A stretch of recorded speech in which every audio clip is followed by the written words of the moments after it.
I want to talk about something that I feel like everyone knows about, but doesn't get covered a whole lot, and that's the Antichrist. Okay, so Eric had a message maybe 2 or 3 months ago about many antichrists that will be coming, but I want to talk this week about the specific Antichrist at the end times that comes, right? Like the one guy that's normally in view when you hear about the Antichrist. So the name Antichrist, it literally means the adversary of Messiah. And why I want to talk about it is because the Bible talks about him a lot, right? If you had to guess how many passages mention the Antichrist or something that he'll do in the end times throughout the Bible, would you say it's more or less than 5? More? Would you say it's more or less than 10? More? More or less than 15? Slightly less, it's 14. 14 times. So there's 14 passages about the Antichrist. Some of them are entire chapters dedicated to this one guy who will come at the end time. So there's a lot of Bible dedicated to this topic. So I want to dive into it. As a general rule, if something is mentioned in the Old Testament and the New Testament multiple times, it's probably pretty important, right? Okay, so let's focus on it. Another reason why this topic is important, there's a few things that have to happen before Jesus returns, right? And one of those things is that the Antichrist has to be revealed. And we see that in 2 Thessalonians chapter 2, verses 3 and 4. So let's read it. It says, "Let no one deceive you by any means, for that day," which when you see that day, it's capitalized here, which means that the translators thought it's referring to the specific day that Jesus returns, right? And in general, when you see that day mentioned in the Bible, where it's not giving you a specific day, but it's just saying that day, it's referring to the return of Jesus. And so that day, the return of Jesus won't come unless the falling away comes first and the man of sin is revealed, the son of perdition, who opposes and exalts himself above all that is called God or that is worshipped, so that he sits as God in the temple of God, showing himself that he is God. So it's saying that unless the falling away, which is like the Greek term is the apostasia, right, which is at this end times, there's a falling away from the church. It says, unless this happens and the son of perdition, the Antichrist, is revealed, then Jesus is not coming back, right? So these two things precede the return of Jesus. Not only that, but Jesus in Matthew 24, we all know when his disciples ask him, hey, what are going to be the signs of your coming? Right? Everyone knows that passage in Matthew 24. And he says like wars and pestilence and famine and all these things. Does anyone know the first thing that he says before he mentions wars and pestilence and famine? Do not be deceived. That's the first thing he says. Do not be deceived. So let's read that passage. It says in Matthew 24, verses 3 and 5. Now as he sat on the mountain of Olives, the disciples came to him privately, saying, tell us when these things will be, and what will be the sign of your coming, and of the end of the age. And Jesus answered and said to them, take heed that no one deceives you, for many will come in my name, saying, I am the Christ, and will deceive many. So the first sign of the coming back of Jesus, like the first thing that Jesus mentions is, hey, don't be deceived, because there's going to be a lot of people who come in my name saying that they're the Christ. And so this was important to Jesus. It's mentioned throughout the Bible. We need to have an idea of what he's going to look like when he comes. And also, spiritual deception at this point, like when Antichrist comes, spiritual deception is probably going to be higher than it's ever been at any point in history, right? In Revelation 13:13, it says that God grants the Antichrist and the false prophet the power to rain down fire from heaven and to do all kinds of lying signs and miracles. And so you have this guy, the Antichrist, who's going into the temple, like it says in 2 Thessalonians, and he's proclaiming himself that he is God, stating that he is God. And not only that, God then allows him to rain down fire from heaven and to perform all kinds of lying signs and miracles. So much so that at one point in Revelation it says that the whole world worships Antichrist. So there's some serious deception that comes at the end times. And so you understand why when the disciples asked Jesus, hey, what's the sign of your coming? The first thing he says is, hey, don't be deceived. Because there's going to be a lot of deception in these days. So, thankfully, the Bible gives us a good idea of what this guy is going to look like and what he's going to do. And so that's what the rest of the study will be. What will he look like and what's he going to do? So we can have an idea. So let's start further down in Matthew 24, right? So Jesus gets asked that question a little bit further up in Matthew 24. This is further down in his explanation in verses 15 through 28. And this is like, 13 verses. So this is a lot of reading, okay? Try not to get too bored. This is the good thing. If I read a lot of Bible, at the very least, you'll listen to a lot of Bible. So even if you get nothing from what I say, at the very least, you've listened to a lot of scripture, right? And that'll be profitable. Because what I say may not profit you, but you know what? What the Bible says definitely will. Okay? So here we go. Verses 15 through 18, he says, therefore, this is Jesus speaking, therefore, when you see the abomination of desolation, spoken of by Daniel the prophet, standing in the holy place, whoever reads, let him understand. Then let those who are in Judea flee to the mountains. Let him who's on the housetop not go back down to take anything out of his house. And let him who's in the field not go back to get his clothes. But woe to those who are pregnant and those who are nursing babies in those days. And pray that your flight may not be in winter or on the Sabbath. For there will be great tribulation, such has not been since the beginning of the world until this time. No, nor ever shall be. And unless those days were shortened, no flesh would be saved. But for the elect's sake, those days will be shortened. Then if anyone says to you, look, here's the Christ, or there, do not believe it. For false Christs and false prophets will rise and show great signs and wonders to deceive, even if possible, even the elect. See, I have told you beforehand. Therefore, if they say to you, look, he's in the desert, do not go out. Or look, he's in the inner rooms. Do not believe it. For as lightning comes from the east and flashes to the west, so also will the coming of the Son of Man be.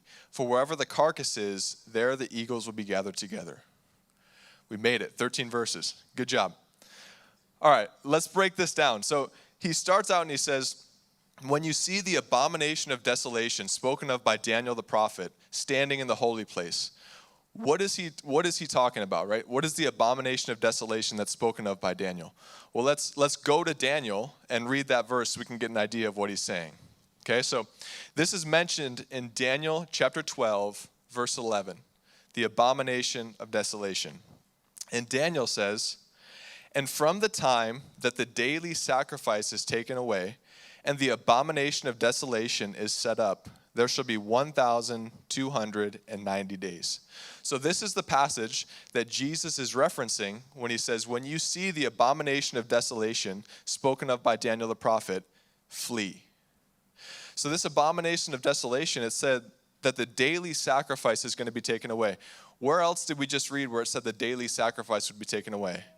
In 2 Thessalonians chapter 2.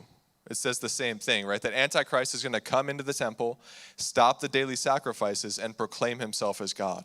So this is agreeing with 2 Thessalonians. And then he says the abomination of desolation will be set up. Well, is it an abomination in the eyes of the Lord for something other than God to be worshipped in the temple? Yes. So there's the abomination, right? This guy comes in and he proclaims himself as God. And not only that, you see in the book of Revelation that he sets up an idol in the temple. And people start to worship the idol. So this is an abomination in the eyes of the Lord. And it makes the temple defiled or unclean, right? It causes desolation. So this is the abomination of desolation, is the Antichrist coming and proclaiming himself to be God and setting up this false god in the temple. Make sense? Okay. We see this a bit more in Revelation 13:14. It says, and he deceives those who dwell on the earth by those signs which he was granted to do in the sight of the beast. So this is speaking of the false prophet. He's deceiving people by the signs that he's allowed to do, which would be like raining down fire from heaven, these great miracles, right? He and the Antichrist. And it says, he tells those who dwell on the earth to make an image to the beast who was wounded by the sword and lived. And so Antichrist proclaims himself to be God in the temple, and then this false prophet of Antichrist sets up this idol in the temple to be worshipped. And eventually it causes all the people of the world, besides, it says, those who have been written in the book of life, to worship the Antichrist and his image, the abomination of desolation. And then back to Matthew 24, what did Jesus tell the people to do when they see this abomination of desolation come? He said, when it comes, you need to flee. Why? Because after that, he says, comes this great tribulation, right? Once Antichrist sets up this idol in the temple and he demands that he be worshiped, comes the great tribulation, this period that it says is more intense persecution than has ever been in all of history. That's pretty intense, right? You think about like the Holocaust, how intense persecution was for the Jewish people.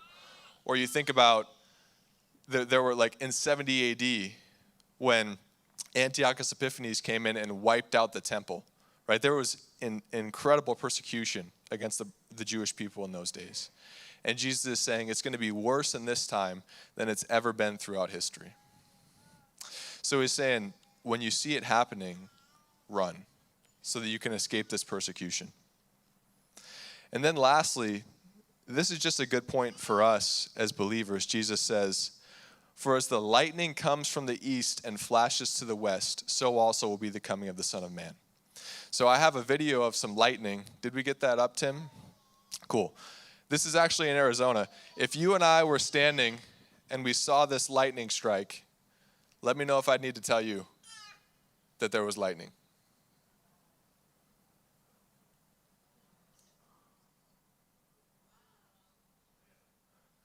Pretty amazing, right?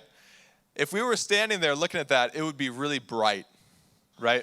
If we were both standing there, I wouldn't have to be like, hey, did you see that lightning? Because you'd be like, oh my gosh, that lightning was crazy. That's Jesus' point. He's saying, hey, if someone has to tell you, go find Jesus in the desert, he came back. Or go look over here because Jesus returned, did you hear? You can guarantee it's not him. Because when he comes back, everyone will know. In the same way you see lightning and it flashes and everyone sees it, when he returns, you'll all know. So there's a good thing for us to remember. If anyone ever says, hey, Jesus came back, but you missed it. Not true. All right. So from those verses, we start to get this picture of what Antichrist is going to look like. And we're going to build on this throughout the message. So one, we see he comes back before the return of Jesus, right? Because these things must happen before that day, before Jesus comes, 2 Thessalonians. 2, he causes the abomination of desolation spoken of by Daniel the prophet, which we know now is him standing up and proclaiming himself to be God in the temple, and then causing this idol as well to be worshipped, this idol of him to be worshipped. And then 3, that he starts the great tribulation, which would be this terrible time of persecution that we see in Judea that Jesus spoke of in Matthew 24. So we get this idea of what he's going to look like. And now we'll jump into Daniel 7, and we'll get an even clearer picture. So Daniel 7, if you remember this passage, the book of Daniel is amazing. The book of Daniel is so accurate in its prophecy that atheists will often have to post-date the book of Daniel. Meaning, Daniel prophesied in Daniel 7 the next 4 world superpowers that would come. And then later on, he prophesies what their rulers will look like. He prophesies about Alexander the Great and these rulers who were going to come. And it's so accurate that atheist scholars will say, there's no way that Daniel wrote the book of Daniel when he said he did, because that would mean that miracles could happen because it was prophecy. So it must be Daniel wrote the book of Daniel later than he said, and then just said that he wrote it earlier. He lied, essentially, about when he wrote it. That's how accurate the book of Daniel is. And so Daniel 7 is one of these prophecies that has amazing accuracy. And he explains these superpowers that will come, but in his vision, they're these interesting beasts. Like, that's how he sees them. They're these really interesting beasts. And so this 4th beast was, when he said it, initially about Rome, but there's a further fulfillment of this that'll be about Antichrist. And so let's read it. Daniel 7, verses 7 through 8. He says, "After I saw this in the night visions, and behold, a fourth beast, dreadful and terrible, exceedingly strong. It had huge iron teeth. It was devouring, breaking in pieces, and trampling the residue with its feet. It was different from all the beasts that were before it, and it had 10 horns." Pay attention to 10 horns, because that's in multiple verses in the Bible. "I was considering the horns, and there was another horn, a little one." Again, that's in multiple verses of the Bible. The little one is referring to the Antichrist. He says, "Coming up among them, before whom 3 of the first horns were plucked out by the roots. And there in this horn were eyes like the eyes of a man, and a mouth speaking pompous words." So you think, okay, great. What does that mean, right? Thankfully, Daniel interprets it for us just a little bit down in the chapter. So let's go to the interpretation. That was Daniel 7, 7 through 8. This is Daniel 7, 19 through 25. He explains his own vision. He says, "Then I wished to know the truth about the fourth beast, which was different from all the others, exceedingly dreadful, with its teeth of iron and its nails of bronze, which devoured, broke in pieces, and trampled the residue with its feet. And the 10 horns that were on its head, and the other horn which came up, before which 3 fell. Namely that horn which had an eyes and a mouth, which spoke pompous words, whose appearance was greater than his fellows. I was watching, and the same horn was making war against the saints and prevailing against them, until the Ancient of Days came, and a judgment was made in favor of the saints of the Most High. And the time came for the saints to possess the kingdom. Thus he said, the fourth beast shall be a fourth kingdom on the earth." So here you're getting this this is now the real interpretation. "The fourth beast shall be a fourth kingdom on the earth, which shall be different from all the other kingdoms." Why? "It shall devour the whole earth." It'll be a one world rule. Trample and break it in pieces. The 10 horns are 10 kings. There you go. I didn't make that up. It's right there. "Who shall arise from this kingdom, and another shall rise after them. He shall be different from the first ones, and shall subdue 3 kings. So 10 kings rise up, and then one rises up after them, the little horn that he was talking of. And the little horn subdues 3 of the kings. So there was 10, but the little horn takes 3 of them out. He says, "He shall speak pompous words against the Most High, shall persecute the saints of the Most High, and shall intend to change times and law. Then the saints shall be given into his hand for a time and times and half a time." So what is this passage saying? There's 10 kings that rise. Antichrist comes after them and subdues 3 kings, right? Takes 3 of them out. And he will be stronger than all of the previous kings. He is greater in authority than all of them. And this last kingdom will be a one world rule, meaning he will be king over the whole world. We see this also in Revelation 17. And the main reason why I point this out is to show the congruency of the Bible. It's amazing, right? Daniel is speaking of this, and then Revelation 17, which is written, 1,000 years later, is going to speak of the same exact thing. So let's read it. Revelation 17, 12 and 13, he says, "The 10 horns which you saw," so same thing that Daniel was just speaking of, "are 10 kings who have received no kingdom as of yet, but they receive authority for 1 hour as kings with the beast. These are of one mind, and they will give their power and authority to the beast." And so you get a little bit of further commentary on this. There's these 10 kings that raise up, and they give all of their authority and their power to the Antichrist. And he becomes this one world rule in the end times. Also in Daniel, from the passage we read, it says, he will intend to change times and law. Well, that sounds a whole lot like 2 Thessalonians, where he brings an end to the daily sacrifices, and then he says, hey, I am God, you need to worship me. Right? He changes times and he changes law. And then this passage also confirms that he will speak boastful things against God. It says he'll speak pompous words against God.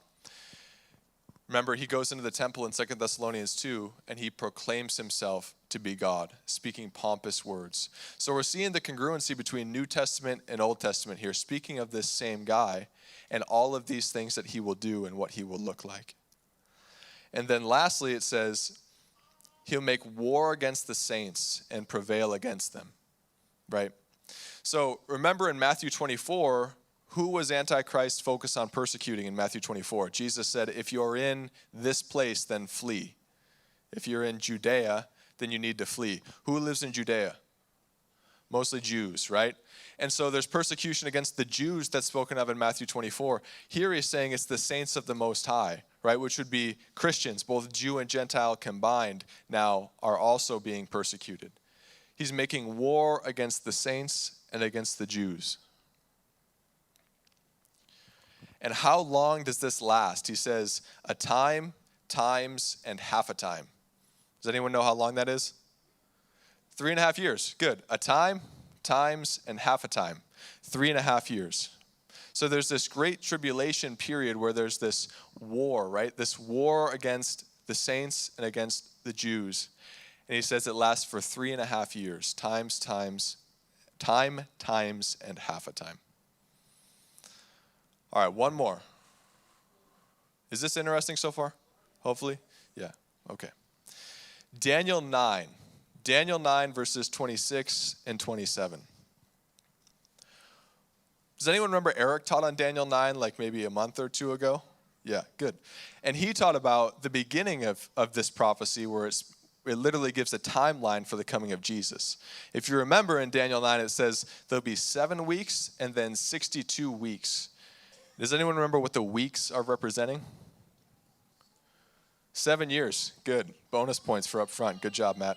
Yeah, so they're 7-year periods, right? So he's saying there's 69 weeks, and each week is just representing a 7-year period, which who's good at math? That's 483 years. 69 times 7 is 483.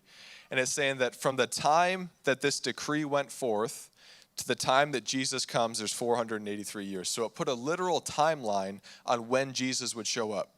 If you want to know more, go back and listen to Eric's message. This is the second half of that prophecy. So there's more to it, and it involves the Antichrist. He says this in verse 26, and after the 62 weeks, Messiah shall be cut off, but not for himself, right? So there's 7 weeks, 62, and then Jesus comes and is cut off, but not for himself.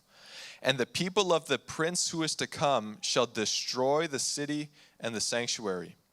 The end of it shall be with a flood, until the end of the war of desolations are determined. Then he shall confirm a covenant with many for 1 week. But in the middle of the week he shall bring an end to sacrifice and offering. And on the wing of abominations shall be one who makes desolate, even until the consummation which is determined is poured out on the desolate. So let's break this down, because we're going to see a lot of the same things. We see he's going to destroy the city and the sanctuary. That sounds a lot like war, right? He's destroying the city and the sanctuary. Just like Matthew 24 said, Daniel 7 said, and Zechariah 14, I didn't have time to get into it, but also says. Right, so this is confirmed through multiple passages in Scripture. He's coming, he's going to make war, and he will destroy the city and the sanctuary. And then we see in other passages, this war is not like some isolated war in the Middle East. This war involves the whole world. So we see this in Joel 3 and in Ezekiel 38 and 39, which I wish I had time to read, but you guys would be here until like probably 1 p.m., right? So I'm going to give you a synopsis, and you guys go read it on your own. I'm just going to read Joel 3:2 because it gives us a good idea. Joel 3:2, it says, I will also gather all nations and bring them down to the valley of Jehoshaphat. So this is God speaking. I will gather all nations and bring them down to the valley of Jehoshaphat. The valley of Jehoshaphat is also known as the valley of Megiddo. The valley of Megiddo, another name for that, is the valley of Armageddon. Has anyone ever heard of Armageddon? Yep. So this is the battle of Armageddon, right? He's gathering together all nations and bringing them down into the valley of Armageddon. He says, and I will enter into judgment with them there on account of my people, my heritage Israel, whom they have scattered among the nations. They have also divided up my land. And so we see that Antichrist is going to bring war against the Jewish people and against the saints. But this is not some small war. This is all the nations of the earth under the rule of Antichrist coming together against the saints and against the Jewish people. And then in Daniel 9 it said, he shall confirm a covenant with many for 1 week. So in Eric's teaching, he said he covered 69 weeks, right? There was the 7 weeks, and then there was the 62 weeks, which equals 69. But in the beginning of the prophecy, it talked about 70 weeks in Daniel 9. So there's 1 week that's remaining. And this is the week that it's speaking of. So he's coming, and he'll confirm a covenant with many for 1 week. Well, how long is 1 week in the Bible? 7 years, right? 7 years. So he confirms a covenant with people for 7 years. Many think, and this is now, I'm going to caveat this, this is now like an interpretation, right? This isn't 100%, this is an interpretation, right? This isn't from Scripture, like pulling it right out. This is an interpretation of a passage. But many think that him confirming a covenant is speaking of him confirming a covenant with the Jewish people. Why? Because the big elephant in the room, since I've been reading all these passages, is that Antichrist would stop the daily sacrifices and offerings and proclaim himself to be God in the temple. Does anyone know why that's an issue? Because currently today there's no temple. So how is he going to stop the sacrifices and offerings and proclaim himself to be God in the temple if there's no temple today? Right? So a lot of people think he will confirm a covenant with the Jewish people because he allows them to rebuild their temple. The third temple. The second temple was destroyed in 70 AD. Right? Jesus prophesied that. Anyone remember that? He said, not one stone shall be left standing upon another when he was lamenting over Jerusalem. And Antiochus Epiphanes came in 70 AD and wiped out the temple. Literally, the prophecy of Jesus was so accurate. They burned the temple, and so the gold on the inside of the temple melted into the cracks into the rock. And so when they were taking apart the temple, they literally took each stone one off of the other so that they could get to the gold that had melted in between the cracks. So you see the prophecy of Jesus like coming down to a T, which is amazing. But there's been no temple since 70 AD. And so all these passages that mention him coming and doing these things in the temple insinuates there must be a third temple that's built. And when we look at Orthodox Jews today, guess what they really, really want to do? Build a third temple, right? That is like way up on the priority list. So much so that they even have the Temple Institute, where they've built nearly all the holy artifacts that they would need to fill the temple. So you can go to Israel and you can visit the Temple Institute. They even have the red heifer. Has anyone read like the red heifer passage in the Old Testament? Yeah, why that's a big deal. They opened the Temple Institute in 1987. They'd been looking for a red heifer the whole time, haven't been able to find one until March of 2024. Now they have a red heifer from Texas. I think they actually have 4. They found a red heifer that was pure enough to be able to be offered in a sacrifice. Now, people say there's probably been no red heifer that was like able to be sacrificed in Israel for over 2,000 years. And now in March of 2024, they now have red heifers. Kind of interesting, right? And so we ask, well, why don't they just rebuild their temple now, right? They have the Temple Mount. There's a Temple Mount in Israel. Why don't they just rebuild the temple? Does anyone know what's on top of the Temple Mount? Yep. The mosque, right. The Dome of the Rock and the Alaska Mosque, there you go, are on top of the Temple Mount. They've been Muslim occupied since 1187. So coming up on 1,000 years here. They've been Muslim occupied. So how do the Jewish people get to rebuild their third temple so that these passages like 2 Thessalonians and Matthew 24 and Daniel 7 make sense? Well, again, people think this one world ruler will come and will confirm a covenant with the Jewish people to say, hey, I will let you rebuild your temple. Make sense? And then the Jewish people confirm a covenant with the Antichrist. Now, one other thing that's interesting to note, if you ask a lot of religious Jews, why do you think the Messiah has not yet come? They'd say, because when Messiah comes, he'll bring world peace.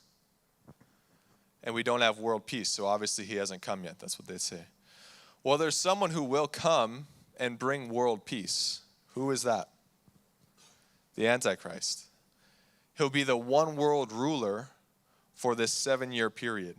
He initially seems like a great guy, and he brings world peace. And so maybe the Jews hail him as their Messiah, confirm a covenant with him. He allows them to rebuild their temple. But then what happens in Daniel 9? In the middle of the week, what's half of 7 years?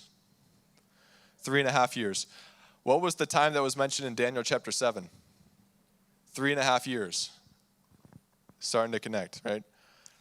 Halfway through the week, in the middle of the week, it says that he goes and he stops the temple sacrifices, and then he proclaims himself to be God. He changes halfway through. And then we see Revelation 13 come true. Where in Revelation 13:8 it says, all who dwell on the earth will worship him, whose names have not been written in the book of life, of the Lamb slain from before the foundation of the world. So anyone who's not a believer, it's saying, will bow down in worship to the Antichrist at this time, in this time period. And then persecution breaks out for these 3.5 years, coined as the Great Tribulation by Jesus in Matthew 24, against the saints and against the Jewish people. And it culminates with Joel 3, where all the nations of the earth are gathered together against Jerusalem in war. Make sense? Was that was kind of a whirlwind? Okay. Well, before I go, I want to leave you with one last thing. One last thing. I don't want to end the message focused on Antichrist. I want to end the message focused on Jesus. And so, yes, these things are prophesied to happen. Yes, they will happen. But God has a plan in the midst of all of it. And so I want to end in Revelation 19, which talks about the return of Jesus and what Jesus will do to the Antichrist. Okay? So I'm going to read Revelation 19:11, and then I'm going to read verses 17 through 21. So in Revelation 19:11, it says, now I saw heaven opened, and behold, a white horse. And he who sat on him was called Faithful and True. And in righteousness he judges and makes war. This is Jesus, right? Heaven opens, and you see Jesus on a white horse. This isn't Jesus coming in a manger like he did last time. This is Jesus coming as a conquering king. It says that his eyes are like flames of fire, that he has a robe dipped in blood, that he has written on his thigh, King of Kings and Lord of Lords. Like, he's coming back to do some business. You don't want to mess with Jesus on that day. As a man, reading this, it makes me want to punch the table, right? I get all excited and my testosterone gets flowing. And then in verse 17, it says, then I saw an angel standing in the sun, and he cried with a loud voice, saying to all the birds that fly in the midst of heaven, come and gather together for the supper of the great God, that you may eat the flesh of kings, the flesh of captains, the flesh of mighty men, the flesh of horses and of those who sit on them, and the flesh of all people, free and slave, both small and great. Which is John, he's literally quoting Ezekiel 38 and 39 when he says that. So this angel comes and says, hey, all you birds, come gather, because you know what? There's going to be a lot of dead bodies. And so birds, you're going to be able to feast on flesh.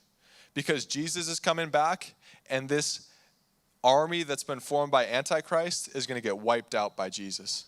So birds come and have a great feast.